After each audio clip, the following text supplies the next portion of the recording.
as the federal crackdown in Minnesota continues, a clash involving the Border Patrol chief. An appeals court paused a ruling yesterday that put limits on federal agents' use of force against protesters.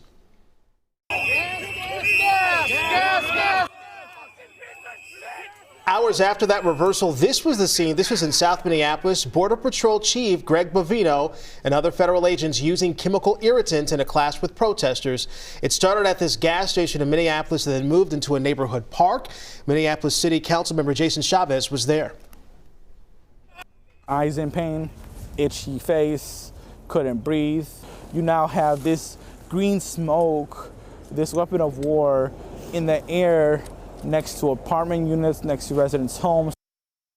The Department of Homeland Security took to X, saying, quote, someone spit on an agent. When an agent moved in to detain the person, the crowd tackled and attacked the agents while surrounding them. To safely clear the area, agents had to use crowd control measures to disperse the hostile crowd.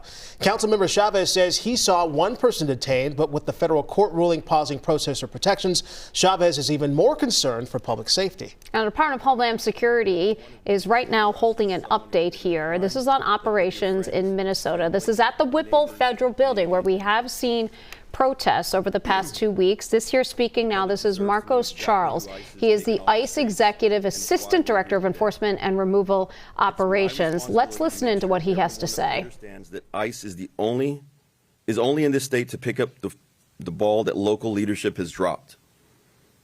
Today, I want to ask Governor Walz and Mayor Fry directly, please honor our immigration detainers that we've lodged against criminal illegal aliens in Minnesota, in the state's jails and prisons.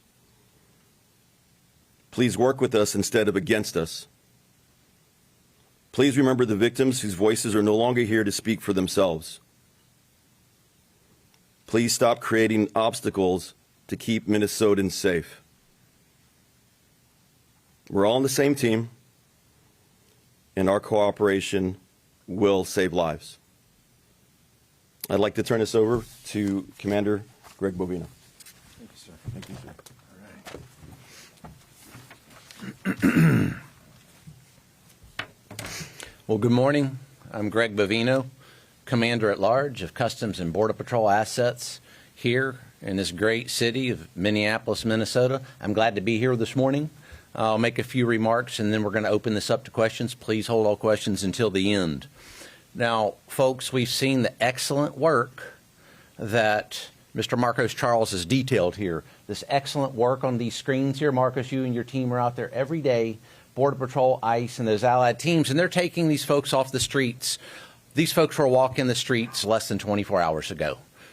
Marcos and his team and Border Patrol are taking them off the streets by the dozens and sometimes hundreds every single day. So that's some fantastic work.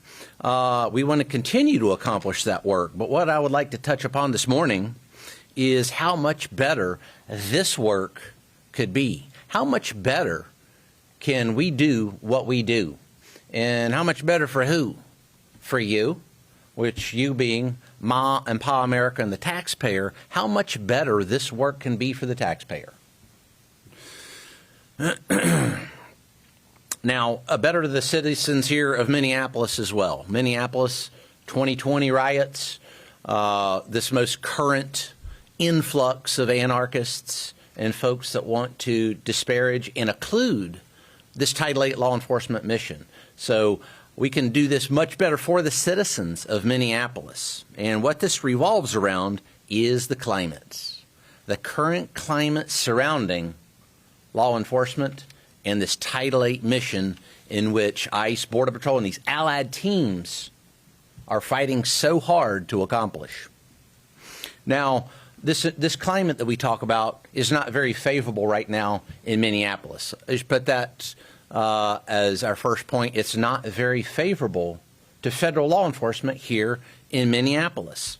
Let's take a look at what happened yesterday. Some of you may know that Border Patrol and ICE were out conducting our Title VIII mission, and several of our teams were set upon by violent protesters, anarchists, rioters, individuals, and extremists that were intent on ensuring that we did not take these very people that Marcos talked about off the streets.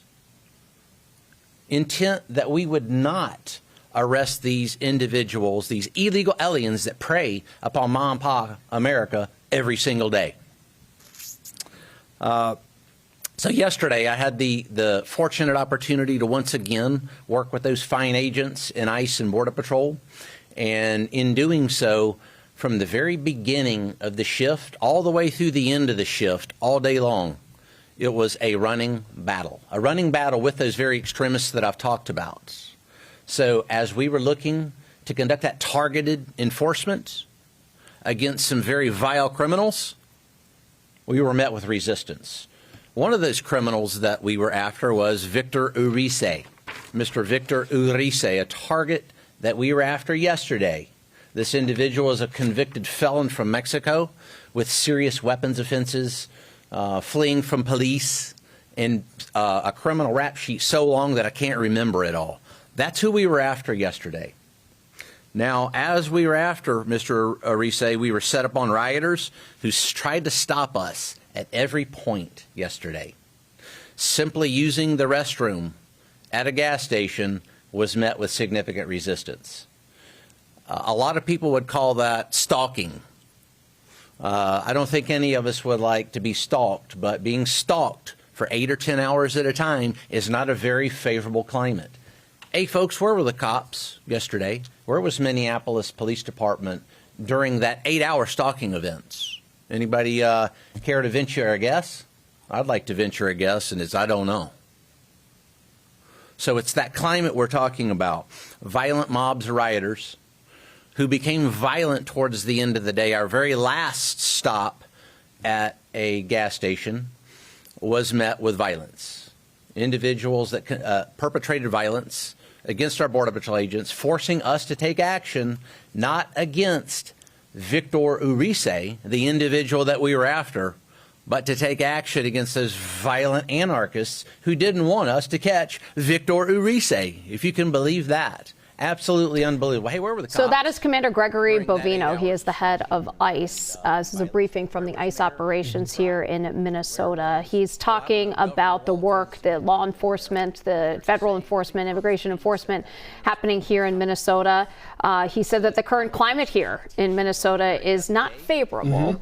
In Minneapolis, saying that his teams have been set upon by violent protesters, extremists, rioters, and anarchists. He called this a running battle. He said that he's continuing to use targeted enforcement. And as you mentioned before, he said that the favorable climate right now, it is not favorable in Minneapolis. We also heard from Marcos Charles, who said that ICE is picking up the ball that local law enforcement dropped. And he asked the question, they both asked the question as far as where is local law enforcement in this whole process as well. Right. And he said, he asked me the question, he says, I don't know. So taking a jab at the MPD. Now, what he was saying out there, he was saying that these are anarchists, violent protesters. I think a lot of people would disagree with his assessment of what is happening there on the ground. But again, that is Gregory Bovino giving an update here. They also listing off a list of people who they arrested yesterday. He said, including one man who was convicted of violent crimes in Mexico. Now, of course, all this comes because we are still expecting the vice president, who is going to be landing here later today. We heard the attorney general. She was here just yesterday as well. So a lot of law enforcement, federal law enforcement present that is here in Minneapolis, in the Twin Cities. Big story. We're going to continue to follow up for you all morning long. Right. You can be sure to watch us right here on TV, also on CBS News Minnesota. Now, just new this morning, we've learned that there's been an arrest. This is over that protest at the church in St. Paul from last Sunday. Protesters disrupted the service at City's Church over Pastor David Easterwood's role as acting director of ICE field office in St. Paul. Attorney General Pam Bondi announced this morning that she directed agents to arrest Nakima Levy-Armstrong. Bondi says Levy-Armstrong allegedly played a key role in organizing what she called the attack on City's Church. Bondi said, quote, "We do not tolerate attacks on places of worship," and said there will be more updates. New details in the deadly ICE shooting in Minneapolis. The attorneys for Renee Good say that they have the results of an independent autopsy that was requested by Good's family. So the mother of 3 right here, she was shot and killed by an ICE agent 2 weeks ago in South Minneapolis. Her attorneys say that the autopsy shows 3 clear gunshot wounds. The bullet that killed her That one hit near her temple. That information consistent with records that we obtained last week from Minneapolis first responders. The Good family attorneys say that they are continuing to gather evidence for their case. As we mentioned, Vice President J.D. Vance says he plans to focus on restoring law and order during a visit to Minneapolis today. His office said he'll host a roundtable and deliver some remarks. The vice president has been openly critical of local leaders, blaming them for the chaotic encounters with ICE agents. Of course, our coverage of the vice president's visit and the federal crackdown that will continue throughout the day on air and on CBS News Minnesota.